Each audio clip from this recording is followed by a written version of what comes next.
RDB ni ikigo cy'igihugu gishinzwe ubuziranenge mu Rwanda, ariko ukibaza uti niba gishinzwe ubuziranenge bivuge ngo mu byemezo batanga baba bazi gusuzuma bene ibyo bigo bije gufata ibyo byemezo cyangwa se abikorera ku giti cyabo ko nta nenge irimo, nicyo biba bishatse kuvuga. STT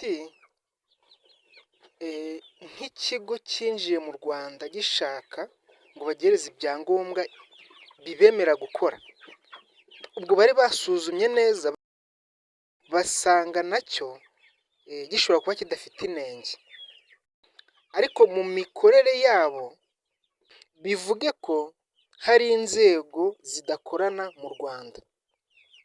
Niba BNR ubwayo ibasha kuvuga iti iki kigo cya STT ntabwo cyemerewe gukorera mu Rwanda mu gihe gifite ibyangombwa bya RDB, ibi bivuze iki rero?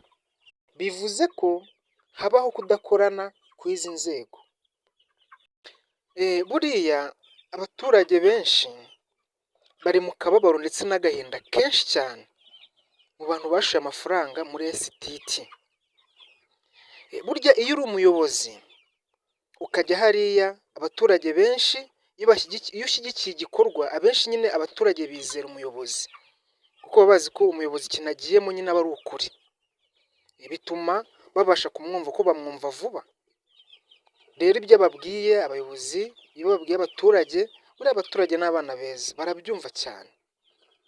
Rero hari bamwe mu banyarwanda bamaze kubona ko RDB yatanze icyemezo cyemera STT gukorera mu Rwanda, ndetse muraza kubona n'amafoto ndetse n'amashusho agaragara mu bimwe mu bikorwa STT yagiye ikora byo gufasha bamwe mu banyarwanda kubahereza inka, nimba ihene, intama, kuko hari akarere bagiyemo, hari na ronshi bakoze mwarabibonye bamwe, bivuge ko bari bemerewe gukora koko kandi bari biteguye gufatanya n'u Rwanda gukora. Rero bamwe mu banyarwanda bagiyemo kubera iyo mpamvu bashora amafaranga yabo, bivuze ko bagiyemo kubera icyizere bafitiye leta yacu y'u Rwanda. Rero byaba bibabaje rero kuba hari bamwe mu banyarwanda batanze amafaranga yabo ariko bakaba bagiye kuyabura mu buryo budasobanutse, kuko harimo abigeze bavuga ngo baciye nyiri kampani miliyoni 10, ariko siko byageze, sinako biri, ntabwo bigeze bazibaca. BNR ubwayo iravuga ngo ntabwo yigeze ibaca ayo mafaranga. Ese BNR yo ikimara gusohora iryo tangazo, ibyahise bikurikiraho ni uko nyiri kampani, nimba ari wayifunze, nimba ari leta y'u Rwanda yafunze icyo kigo, ubu ntabwo kikiri gukora kuva iryo tangazo ryatambuka. Ese iyo BNR yaba yarabikoreye, ese iyo BNR yaba yarayikoreye ubugororangingo cyangwa se isesengura mbere y'uko ivuga ko icyo kigo kitemerewe gukorera mu Rwanda? Kuko intandaro yo gufunga kw'icyo kigo cya STT ubwo ni itangazo ryasohowe na BNR, ni itangazo ryasohowe na BNR igaragaza ko STT itemerewe gukorera hehe? Mu Rwanda. Ubu rwose benshi barimo kurira ayo kwarika. Rero twegereye bamwe mu bakozi ba STT, ibi ntabwo ari nka bimwe bya piramide byakorwaga ngo ari uko wazanyemo umuntu nawe bakaguhemba, oya, ahubwo ubu bwari ubucuruzi bw'ivunjisha ry'amafaranga. None ngo wowe watangaga amafaranga wabaga ubaye nk'umukozi nyine wa STT, wabaga ubaye nk'umukozi kuko wakoreshaga amafaranga yawe washoye, STT ikagufasha kuyavunjisha mu yandi, noneho bagatwaraho inyungu nawe bakaguhereza indi nyungu ibonetsemo. Rwose ubucuruzi ntabwo ari ubucuruzi wumva ko bwaba ari ubw'uburiganya iyo utekereje uburyo bugiye gukorwamo, ahubwo bwari ubucuruzi nyine ubona bufatika, kandi ubucuruzi bugomba kuba bwashyigikirwa, hakarebwa uburyo bwakorwamo ariko bugakomeza. Wenda BNR ifite uburyo ki ikora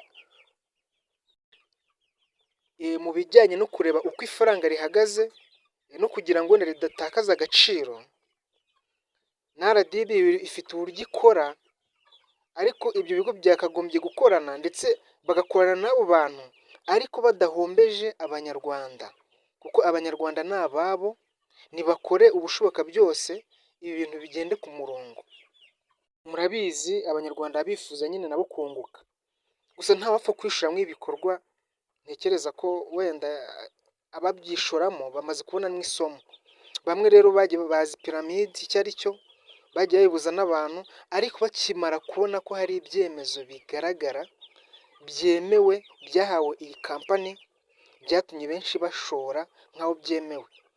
Hano rero ndumva abanyarwanda mwabafasha kugira ngo iki kintu rwose babashe kubona uburyo bakumva bahumurijwe n'imitima yabo, kuko benshi bakomeretse, benshi batakaje amafaranga yabo.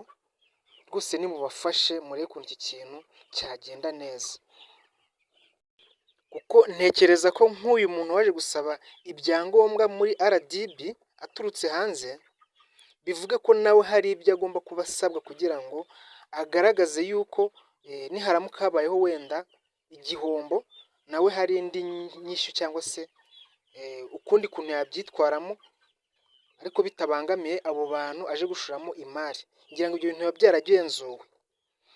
Rero ntekereze ko nimba byaragenzuwe koko, ntihakorwa uburyo ki nyine abo banyarwanda bwa buryo bwabo bwagenzuwe. Ntekereza ko RDB nayo nyine yabikoze, ibashe gufasha abanyarwanda. Niba hari n'ingwate itangwa mbere y'uko uwo muntu aza akayigaragaza nayo ifatirwe, nimba ari ko biba bimeze.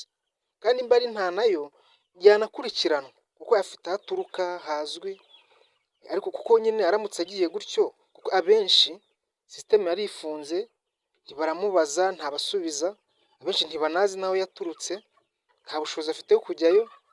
Mwe mushobora kudufasha mu gufasha abanyarwanda kugira ngo icyo kintu kibashe gukemuka, kandi nabo babashe kumva ko bafitiwe umutekano, kandi bumve ko bakunzwe. Rwose ni ukubafasha. Ndumva icyo kintu nacyo cyagakwiye gukorwa, aho kugira ngo babireke gutyo. Abanyarwanda nyine urumva barababaye, bari mu gihirahiro, urumva ni ikibazo nyine.